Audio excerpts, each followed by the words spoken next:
Hello everyone! The third video is behind us and it's time to start getting to grips with the component library in Akitec ALP. Let's start with the simpler elements, namely the functions. I will try to explain them in more detail. First, you can find them in the library box under the functions or FX section, depending on the size of the panel you have set. I usually disable grouping of elements by folders and use the full list right away, but today let's turn on this grouping. All functions are divided into several sections. Let's go through them in order. Logical operators are necessary for logical calculations, which is quite logical. For working with Boolean data, we have 4 blocks available: AND, OR, NOT, and XOR. To understand them and how they work, it's easiest to use something like truth tables. To indicate the state of a block's input or output, I will use not the words true or false, but on or off. The AND block output will be on when and only when both its inputs are on.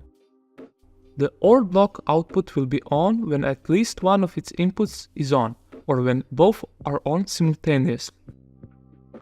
The XOR block output will be on when and only when one of its input is on, but not both at the same time. NOT block is used to invert the signal, or in other words, to flip it to the opposite. That is, if the input is on, the output is off, and vice versa. These blocks are used for processing discrete PLC inputs and forming some command on the output, or for processing intermediate logical variables and forming some command for further execution. For example, output 1 of the programmable relay should be on when the first and second inputs are on, or when the third input is on and the fourth is off. This is what the condition will look like in the program. Mathematical operators are necessary for operations with numbers. At the same time, functions without the F prefix work with whole numbers, integer, and functions with the F prefix are necessary for operations with the real numbers, float. You have the familiar 4 school actions available to you: addition, subtraction, multiplication, and division. At the same time, for the correct operation of subtraction and division, the order of connected inputs is important. But for addition and multiplication, the order of the inputs connected doesn't matter. Blocks are divided into 2 groups according to data types, for integers and real numbers respectively. The result on the output of the block by data type will be the same as its input data. That is, when dividing an integer by an integer, we get integers too. For example, 10 divided by 9 is 1, and 10 divided by 7 is also 1. There is a separate function for finding the residue of division called mod. As a bonus, for real numbers, there are 2 operations: raising a number to a power and absolute value of a number. Mathematical operators are used very widely. For example, for processing the values of a PLC analog input, for signal normalization, for finding the value of a setting according to a weather-dependent schedule, for forming an output signal to an analog PLC output, for controlling various mechanisms, and much more.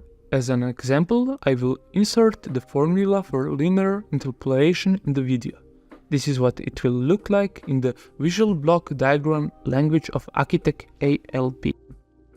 Relational operators, like mathematical operators, are divided into 2 groups according to the data type they work with, but their output is always Boolean. It shows whether the comparison is being made or not. For integers, 2 blocks are available: a check for equality, equal, and a block greater than.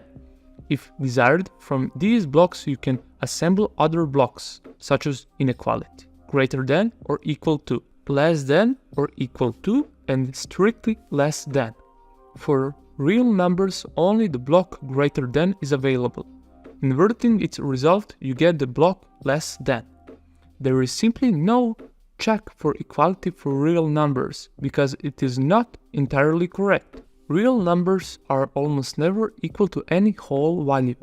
This is due to the specialness of their implementation in computing technology and the binary selection. The last block from this group, we will dedicate a separate video to it.